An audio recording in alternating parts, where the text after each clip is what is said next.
Hello, everyone. This is your host, Dr. Tomi Mitchell from the Mental Health and Wellness Show. Today, I have the pleasure of introducing Amruti Borad. She is a concierge osteopathic family medicine physician, medical student, and physician coach, and TEDx speaker. She was previously a physician leader, and after experiencing burnout, she found a new path that has brought back the joy in practicing medicine by allowing her to develop more meaningful relationships with her patients. She's also certified as a life coach to serve future and current physicians in a way she never dreamed possible, and helping them prevent burnout and treat burnout successfully, navigating the inevitable transitions that occur within medical education and as healthcare professionals. She helps people rediscover fulfillment in medicine and learn to thrive in any environment.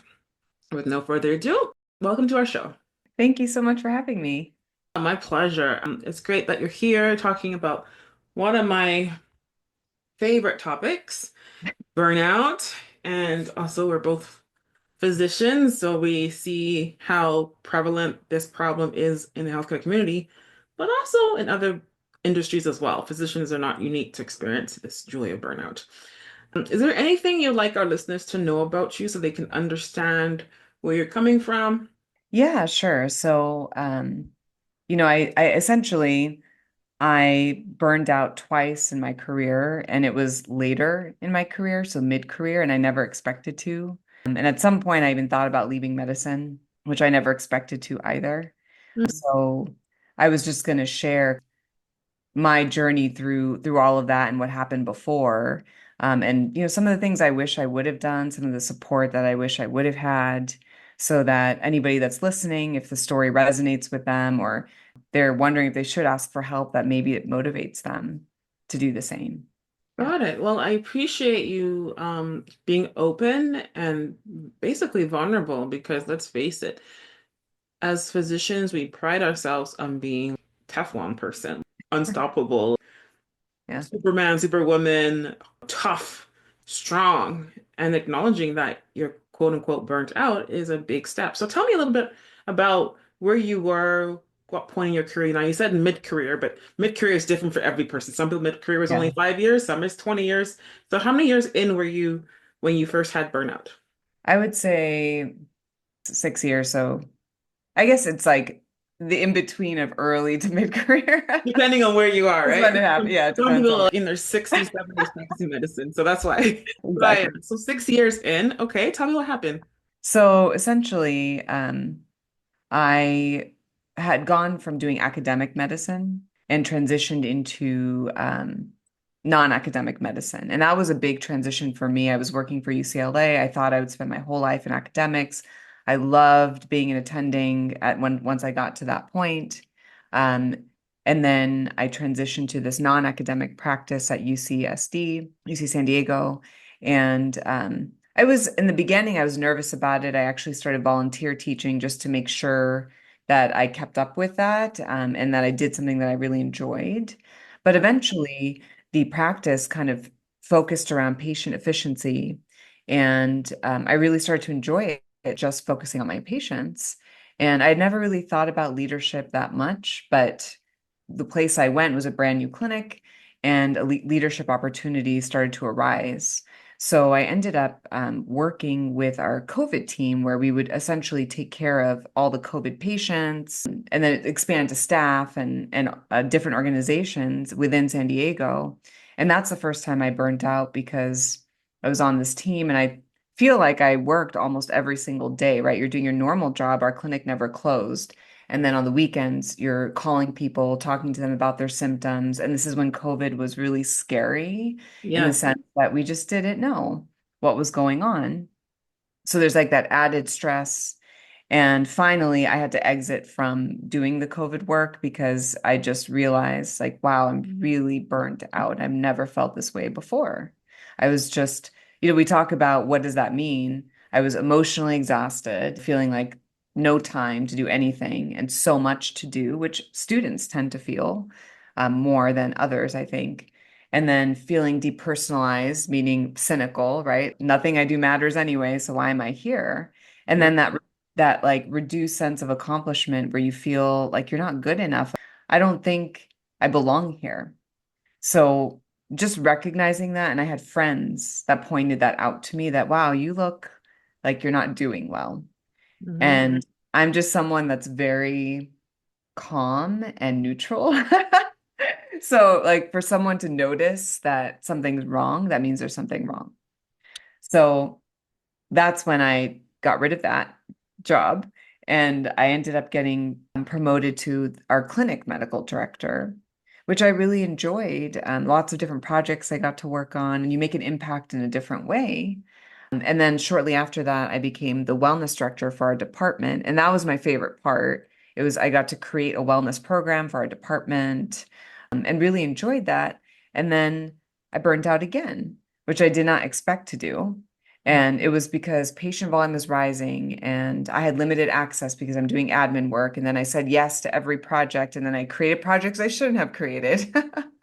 And so you just keep going. And I remember being in my office one day and thinking, I cannot do this anymore, right? If I Hmm. have to go and see one more patient, I don't know what I'm going to do. And that like was not okay with me either. Yeah, everything pretty much you've said, I relate to it because many of us who are in this burnout field experience burnout. Mine, just like yours, was during the pandemic, that terrible period of like 2020 fall. I reached the breaking point where it was like I just had to stop. I had to pull myself away because we were already exhausted before, and then add the COVID mess and all the politics and all the just everything going on with this crazy virus. It was too much. And then another piece for me, it was a lot going on in my personal life. There was young kids, I had a newborn, health complication, near-death experience that year, then the pandemic. But it brings me to Oh, my point, which I know you also are a TEDx speaker. I recently, time of this recording, had a TEDx, and it was about redefining burnout. And I know we don't when I have these podcasts, I don't like pre-plan the conversation, just flows. So I'm not trying to put you on the spot, but I've come to the point where I've actually redefined this concept of burnout, where burnout is not just a workplace issue, it's a relationship issue rooted in three critical relationships. And you kind of alluded to them yourself without you mentioning it yet. I know I kind of interjected, but one, relationship with ourselves. Some of us are like type A perfectionists, feel they have to go hard, go harder, go home, go bigger, go home mentality. That's how we were raised. It's like our programming. So we kind of do these things. Like you were mentioning that you kept on taking on more and more responsibilities that you didn't need to. That's like us, our own stuff, no right? boundaries. No boundaries, right? That's relationship with ourselves. Secondly, significant other, the one that's closest to us. Like if that's strained or you don't have that buffer when you go home, whether it's a friend or whoever, that can be an issue. And obviously work. So I have this analogy where I'm like, burnout happens when there's an imbalance. So think of it like a stool. It needs three legs to stand. If one is even weak or broken, the stool will collapse, such as our lives. And to me, that's burnout. But you mentioned it without mentioning it because this is kind of like a new way of looking at it that most people haven't thought about it to this point. But Yeah. burnout is so much more than just our jobs, Yeah, right? it really is. It's And so that's much a more. great analogy. For me, I think people in my life didn't understand why I was so stressed out, Mhm. right?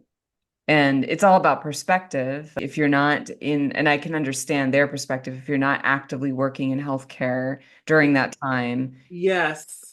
you can't be upset Appreciate with someone for not understanding, but you can explain, it. you can empathize or have compassion rather. Mhm. You can equate it. So I tried to always like equate it to what's happening in their life. And yes, equate it to things outside of just work. And at the time too, I've never like really talked about this, but I had experienced infertility. So I Mhm. was going through IVF and that's a whole other stressor A huge in and stressor. of One in itself. four physicians have experienced that. So yeah, huge Yeah. stressor. Many layers to it. And so I knew that I never thought I would get pregnant, but you always have that hope. Yeah, I knew that if I did not separate from this stress, you won't have a child. yeah, it would never happen. Hmm. I just burned myself to the ground essentially. Girls, same here. Like, speaking to the choir, like having to pull away because my love of family, my love of having children was greater than my job at that point. Because that was always going to be there. But you're right. We have time Yeah. schedules for things, and it impacts our relationships. It impacts the way we do and think. And um, just so many things. And again, that's the behind the scenes stuff. Do you know what I mean? So that's Yeah.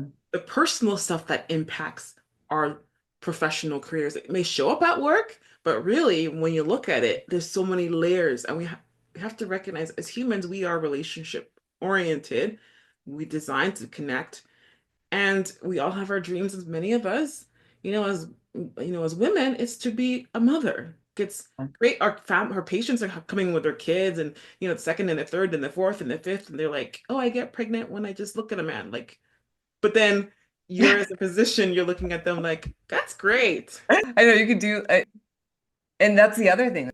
You also can't be upset with people for the questions they ask. I mean, culturally, people, as a female who's in their Oh 30s, yeah. people are When going are you to gonna get ask you, pregnant?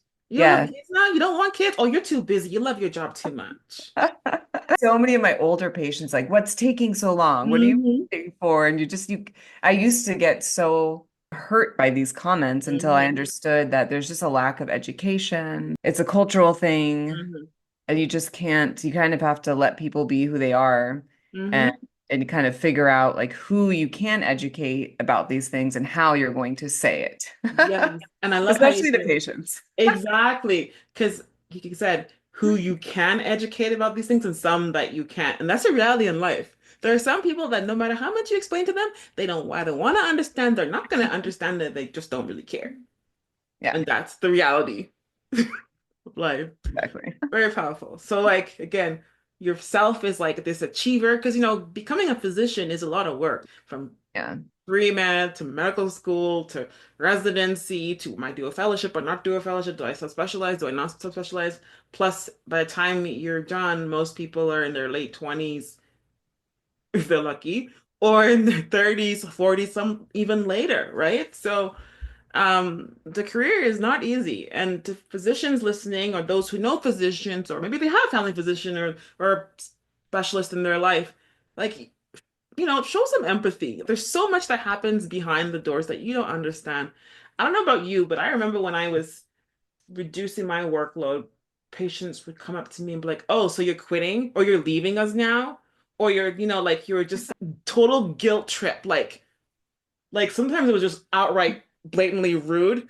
And I'm just like, if you only knew that if I had let go of this practice, I would have so much more money in my pocket. I would have so much less stress. I've sacrificed so much for this career, but you just smile and be professional. But it's a lot. And that's a good point about going part-time or leaving. Yeah. Because for me, first of all, there in the personal realm of being a perfectionist, there was a lot of Hmm. shame as a leader being burnt out. And it took me a lot of courage and coaching to tell my boss. Hmm. And thankfully, they allowed me to go part-time. I'm like, oh, I can be this part-time leader. That's amazing. It's this Hmm. idea of flexibility and autonomy that everyone's looking for. And then shortly after it was no, but in 6 months you need to come back to full Yeah. time or you lose your leadership positions. So then I decided like I need to find an organization where I can be a part-time leader. And I found one. Hmm. But as I'm leaving, it's the same thing with patients like, oh, you're leaving Yeah. us. Oh, you're going part-time because are you having children? Which is a question that a male would never be asked. Oh no, they would never ask about their sex life or their reproductive life. But women, it's open. When last did you have sex? I'm like, excuse me, that's what they're asking you. When last did you, like just yeah. Yeah. So it's like all the same questions. And Yeah. then I ended up actually getting an opportunity to do a concierge practice instead. Mm. Through my organization, they have their UCSD is linked to a concierge practice. And when I decided to do that, it was yet another transition where I decided that leadership wasn't as important as getting time with my patients and Mhm. having a good support system at Mhm. work and Mhm. being able to be part-time so I can, if I ended up having a family, which I have now, that I would actually have time to do that. So when I did that, it was like, oh, you're just going to go help rich people, or you're, I and know. funny enough, I had this concept in my mind forever that that's what concierge medicine was until I started working there, which also was a steep learning curve, right? There's Mhm. very complex patients, high expectation. Yes, I think it was a very hard adjustment for me, yes, more in the expectation piece. yes, But really, there's a lot of normal people who just choose to spend the money they have on their healthcare because they have a very complex medical condition and they can't see their doctor. And for me, this is why I actually also like direct primary care practices because they're usually significantly cheaper and so affordable to like the normal population. Or having a concierge practice that's just more affordable than maybe something that's available in the community. And no, you shouldn't have to pay to see your like that much to see your doctor, but that's kind of the state that we're in at the yeah, moment. So I yeah, don't know the workaround for that, but it's not, it's really just normal people that just want help with their health. yes. So, I really appreciate the words you said, and as you're saying it, I'm thinking of for example, my talk. I know I talk about it a lot, but we have our relationships need to align with our dream, right? And you basically said that your work environment, as in the scheduling flexibility, was in line with being a mother, being a present parent, right? And as individuals, we shouldn't feel guilty, though people often make us feel guilty. It could be our coworkers, it could be our boss, whoever. But at the end of the day, in order to be happy and stay in a place, it needs to be in alignment because wearing 1,000 hats and crazy long hours is not conducive if you want to have children or if you want to nurse those children and raise them in their most critical developmental stage when they're young. So there's nothing wrong. Rich people and poor people need help. It doesn't make a difference. When I was in practice, it was at the time I went into aesthetic medicine and people were like, oh, you want to do Botox? You just, yeah. And I'm just in my head, I'm like, yeah, because I need to be able to work fewer hours and still pay for this big old thing you get to enjoy my medical center and staffing and still go home and nurse my kids. Oh, I would even pump out work. But again, people don't get it because people just make assumptions. And, it's painful. It's like, it's just ick. But that's just life, the world we live in. But at the end of the day, those who are listening, like you have to do what's best for you and your family and the vision of your life that you want. Because no one's yeah, gonna come and be with you when you're home and you're sad because you missed out on doing certain things because you were too dedicated to the job. The exactly. most Yeah, you important don't get person, a trophy for there's being no a mother. trophy. There's actually misery. People have like regrets in their deathbed because Yeah, of those things. It's not a little thing. It's a big deal. So live your life, enjoy it, but do your job as best as you can within the hours and time that you have. Because another thing, as physicians, we're always a physician. If you notice that, it doesn't matter where you are, you're always a doctor. You yeah, can't no, it's ever, true. like, Yes, if I'm you got a sorry. ticket, like a traffic ticket, oh, doctor got a ticket. It's not like person, it's like doctor. You know what I mean? It's like There's no divide there's no between divide. professional and personal None. It's identity. all Yeah, connected. Your personal life is connected to your professional life and it's muddled and it's just lovely. Like it's 24/7 on. And I think that's one of the things that we realize in this career and some realize they can't handle it and they're just like, nah, it's not for me. But it's a lot. But yeah. I'm proud of you. You made choices for you and your family. And now you have a child, correct? Yes. So she's just turned 15 months. Nice. And adorable, the curious Oh stage. yeah. Just started throwing temper tantrums and Oh now, yeah. oh my God. Oh yeah. Mine, no. Wait till they go on the ground and they start kicking and screaming. But they're so darn cute when they do it. They're adorable.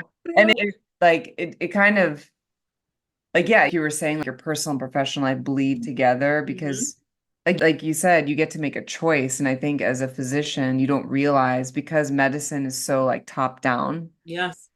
that you never think you have a choice. And the Yes. minute you realize you have a choice of how you're going to parent, how you're going to be a doctor, how you're going to show up for other people in your life, for yourself, Mm. it just changes your whole perspective. 100%. We have more autonomy than we think. One might not like the consequences of our choices, but you still have a choice, right? That's just the life. Yeah. You have That's to what it is. accept the consequences You gotta be able of to your tolerate choices. them. So if you're like, Yeah. I can't hack this, I gotta go. Well, you gotta have the consequences of maybe not having a job, or maybe you have something lined up, you know what I mean? Like the perks, but you gotta look at the full picture. What do you want in life? What's the bigger picture? Because we only have one life to live, so like, why don't we enjoy it? Hello, that's my opinion.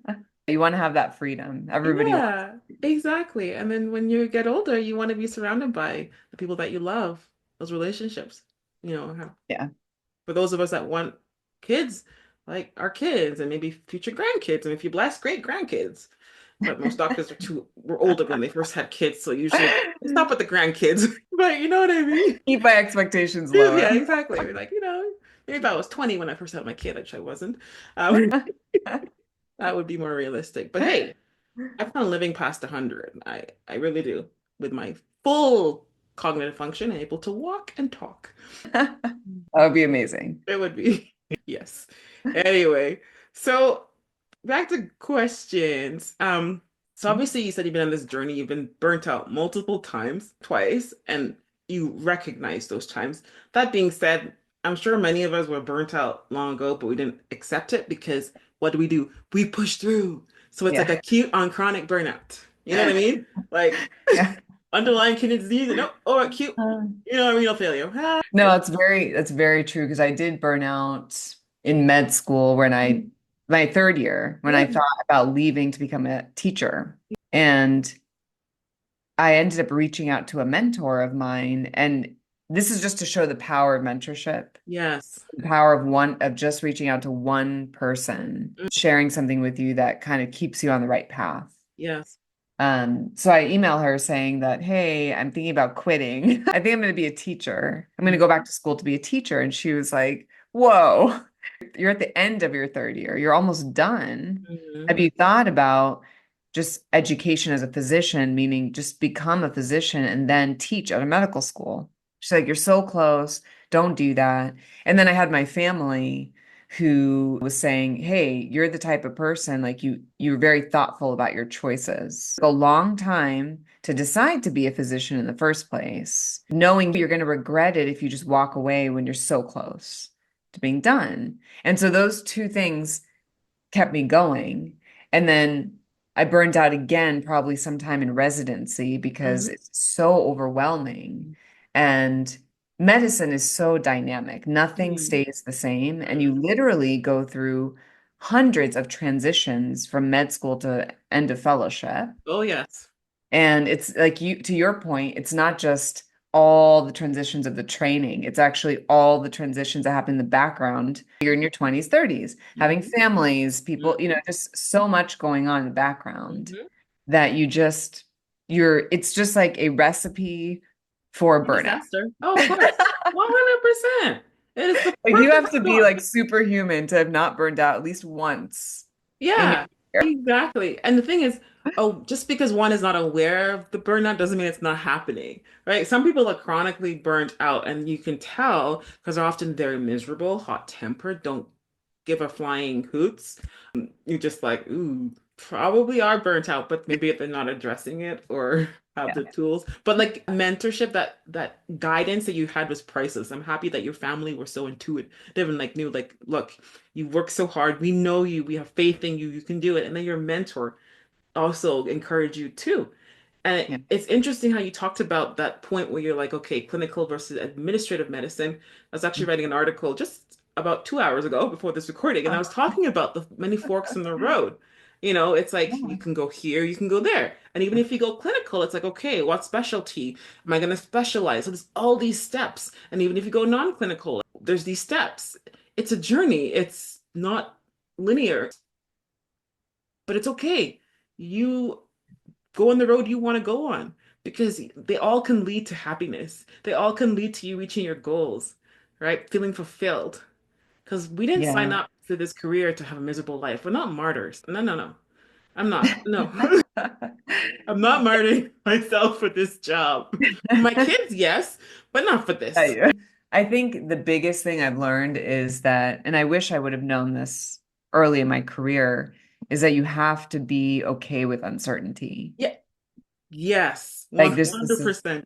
background of uncertainty. You're always going to be uncertain. Again, not just in your career, but since we're talking about medicine, lots of uncertainty. And then you have to know what your choices are in terms of, like you said, it's not just clinical medicine or Yeah. not clinic and hospital. There's so much more you can do.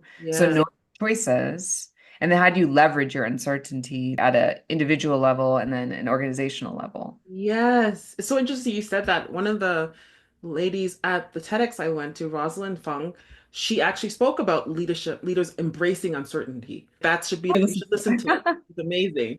Shout out to Rosalind Fung. But yeah, you need to be okay with not knowing the playbook as it goes along. You don't need to know the next step. It's not like the Krebs cycle. Say, what's the next step? What's the next step? What's the next step? No, this is not the You just Krebs. want like a psychic in your pocket. Like a medium. They call them mediums. Exactly. We don't know. We're not a genie, but we hope put these two together, you get this result at some point in time. But yeah, no, that embracing uncertainty, letting go, like not being such like, like not saying control freak, but I mean kinda like we just have to let it go. And Frozen, let it go. When your kid's older, you want to Frozen and have your child belt out, let it go. Or some other movie will be out by then, but I'm pretty sure Frozen. Yeah. Anyway, but yeah, we have to be able to embrace uncertainty. That's how we made discoveries as humans. We were like, let's fly, let's figure out that. And they're like, oh, I don't know if it's possible, but people did. People tried, went to the moon. That's That's a great pretty, example. Yeah. yeah, like, whew, the moon. I don't want to go there, but some people are brave enough to team can. Good for you, not me. Not now, not ever. But yeah, uncertainty. It's life.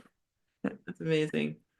So, if you could have, if speaking of genie, if we could have a magical genie and we could have three wishes to tell organization, or let's say healthcare as an umbrella. Ooh, it's a big topic. Yes, that's a What good one. three things Oh, could you change? And it could be any level. It could be federal, it could be state level, it could be medical school, residency, insurance. What? This is a big, you got 5 minutes to figure out three things. This is it. Come on. You're gonna change the world. No pressure. Three things. What would you change? okay. In terms of burnout, let's reframe it in terms of burnout, preventing Yes. burnout. That's Yes. because that's a huge question. Yeah. Yeah, I think so at the medical school level, I'll do it in three tiers. So the medical school level Mm. and standardized testing, because those two things have a large impact on a student moving forward, especially standardized testing. I was terrible at standardized tests, so I Me actually, too. Me too. okay, good. Multiple steps. So I actually went through an accelerated medical program just to like avoid having to get like some super high score, right? Um, but that's one thing. And they've come a long way. Like step exams, step one has become pass fail. Hmm. Step two has become more important, which I actually think is better because it's more clinical. That was easy for me. Step two was a breeze. That was like Yeah. hands It's on. more based in Yeah, reality. exactly. But the curriculum, and there's a lot of movement towards changing curriculum with Mm, financial literacy, business education, and then hopefully, educating people about mental health, suicide, mm, substance abuse, all of those things. So at the medical school level, I'd probably do that. At the residency level, it would be, I'm thinking more about how do we fund more spots for residency? oh, Because yes. Hmm. and you have, I mean, I know we have Medicare funding, and there's always Hmm. every year it's like this thing, like, oh my God, are we going to have funding? Are we going to have funding? Hmm. And if you're going to shoot out like all of these medical students, but then you have no residency spots, which is what you need to train people to take care of our population, that becomes a problem. So how do you fund residency spots? And then at the leadership level, I'd say you need to support and diversify your leaders because if you don't, then your leaders are going to be burnt out, and then everyone down the road is going to feel burnt out because of Yeah. that. It's just like it's just Hmm. normal. Whoever Yep, you're around, you're just going to absorb that energy, right? And then exactly. if you don't diversify, and I don't mean just by like ethnicity, race, I mean Exactly. also by like specialty, Exactly. all of those things Hmm. because people want to see what's familiar. They want to connect with who essentially looks like them, Yes, right? exactly. It's just a human thing. Yes, So you need normal. to It's just how we're wired. That's it. So those are my three wishes. I have a lot more, but those would be like my three No, biggest that's really wishes. impressive. 100% agree about the standardization and looking at different ways to measure testing. Because myself, I'm not a multiple choice. See my way out didn't help. Always help. See Yeah. when in doubt. I like that. I'm going to use that now. That's right. Don't hold me responsible, y'all. Okay. I mean, but the clinical hands-on, which was more like this is real medicine, that was like easy for me. That came natural. This be a blended model. And then next you said more spots. Of course, we have in the US, I think there's like 1.1 million physicians licensed. How many of them are actually practicing, blah, blah, blah, I don't know, for 300 million Oh, that's people. right. That's not really good. And a lot of those physicians are about to quit, retire. Like many are like, hell to the no, to the no, no, no, right? They're like, no. They just put out a report for 2024. Mhm. They said there's going to be a shortage of 86,000 physicians by 2036. So only 11 years from now. And that's if things aren't So accelerated. You know what I mean? That's that's based true. on normal aging, normal economics, political, Yeah, social climate. When we have extreme things, good point. outliers, just saying, it might be a little shorter, Yeah, right? So yeah, yeah, that's a lot of people. We already have like, what they call deserts where there's like basically nobody. Where you have to drive 100 miles to see the next yeah. physician, and that physician may not be what you need. Maybe you need a cardiologist, but that guy's he's a gastroenterologist, so good luck. Maybe you have to go even further, and then you're not covered under that plan. Anyway, so there's a lot, and then leadership's the top. I love your three pillars. At the top, honestly, to the leaders out there, and we're all leaders, whether at home, somewhere, we're all, and even ourselves, we're leaders of ourselves. But those of you who have a formal position, you really are like the thermometer, the barometer for everyone below. So, Yeah. leaders, get your stuff together. No pressure. No Don't burn pressure. out. Get your stuff together because people's lives count on you. Like, it impacts, the Tomis of the world, the Amrutis of the world who are dealing with burnout, struggling, pushing forward, persevering. I think for female physicians, I think they say by the sixth or eighth year of practice, like at least 40% have either quit, changed jobs, or want to quit. Like it's like a huge, like it's a lot. And then we also know that if you're looked after by a female, you're less likely, I'm not saying all women are amazing, I'm not saying that, less likely to have post-op complications, live longer, do better. So if you want us fabulous beings called women, then you gotta treat us right. That's such a great point. You're right, there was a study, and it Yeah. was because you're more compassionate. Yeah, we're more. Yeah. I listen, I go, oh, like I do. That's why patients look, I'm Mama Bear, you're my cub, and I'm here to help you.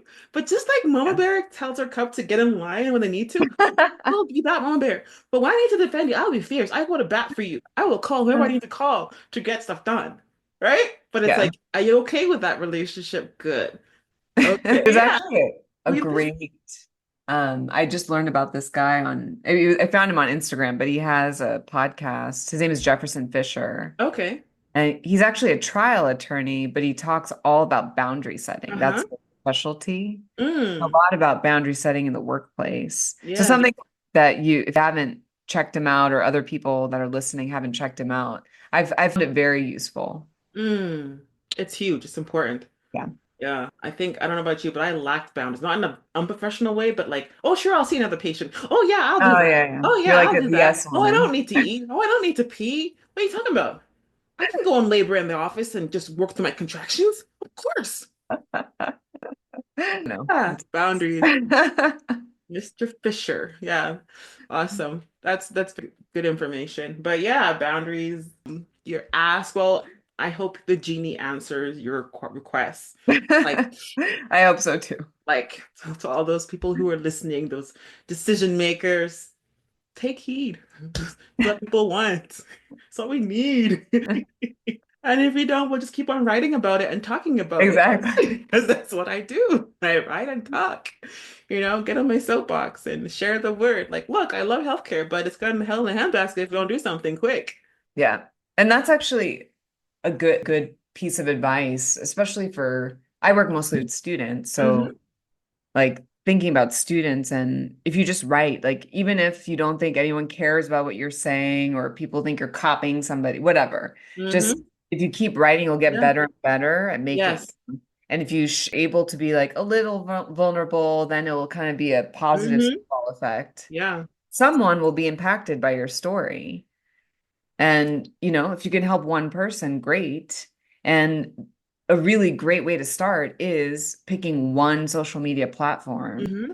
and just master that. 100%. I LinkedIn is the best, I think, because 100%. LinkedIn is the gold standard. But if you're yeah. looking for like outside publications, I really love Kevin MD. That's where Oh I yeah, it's great. Yeah. publish regularly.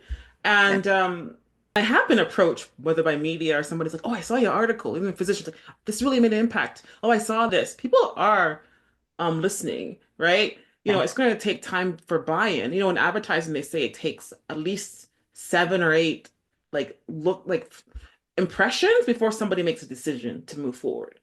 Like, I'm sure Oh, we scroll through Instagram, it's like, oh, sponsor that. Okay, go away. Again, sponsor that. Because they know what you're doing. Big Brother is yeah. watching you, right? So they're gonna show you those ads. That's why my feed is what it is. My feed is based on what I like to watch.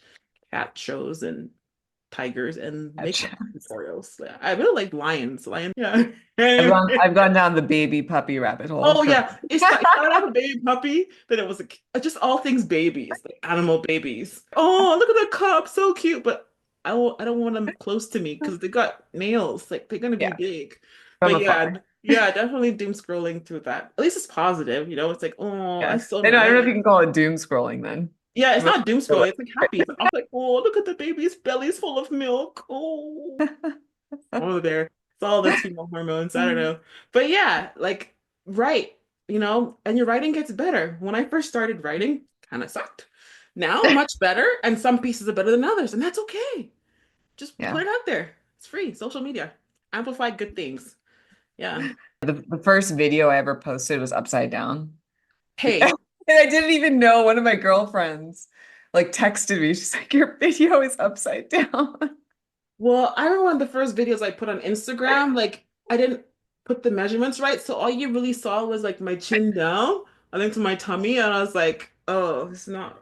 They're like, oh, change the dimensions. I'm like, nah, nah, nah, nah. But You're like, yeah, it's no, already hey, out at least there. you It's too tried. late. You tried, right? Exactly. The first time you tried to walk, he fell flat on your face or your butt. So here we are, walking. Yeah. Oh, very good. Yeah, that's awesome. Well, I don't know about you, but I've loved this conversation. And to Oh our yeah, listeners, I've I had a agree, Tom. blast. Like I said, in this season of the Mental Health and Wellness Show, we're having less guests, more quality guests, where we can really answer those questions from you guys and also just have more heart-to-heart conversations. So that's one of the changes you'll notice in this season moving forward until we change things, who knows? But right now, we're keeping things short and sweet, shorter episodes, and then longer ones with guests. So thank you so much for being here. Now, if our listeners want to get a hold of you, reach out to you, how do they reach you? This way is my website. It's called vorsisphysiciancoaching.com. And And it's it has Vorsis with a V. with a V. Yeah. Yeah, yeah, yeah. Some might hear B, but it's a V for, I don't know, victory. Yes, Yes. put I that code in. know. Yeah, Yeah. yes, we're vindicated. We can do this. Understand. Got this. Well, I feel like I've known you for a long time. I feel like our stories are very similar, and I'm sure there's so many undercover people who are like, "You're right, that was my story too." But what happens? We're so afraid to share. We Yeah. want to feel judged. Yeah. But you know what? Whatever. Let them judge. Whatever. Yes. As long, Absolutely. yeah, as long, the point is to help others so they don't have to necessarily go through what we have gone through. Or at least if they do, they know how to navigate it. Because like you said, you had a mentor, you had your Mhm. family, you had that mentor that reached out to you in a positive, constructive way. And that's what we want to be to others. At least that's my take. Yeah. I want to be a blessing to others. And you in leadership, you working with students and those who are learning and growing, we need those physicians too because I remember I remember physicians who made a huge impact in my life that really encouraged me. One of them was in Columbus, Georgia. Honestly, I can't remember his name. That was a long time ago. But the other one was Dr. Warren. Huber, he was in a place called Humboldt.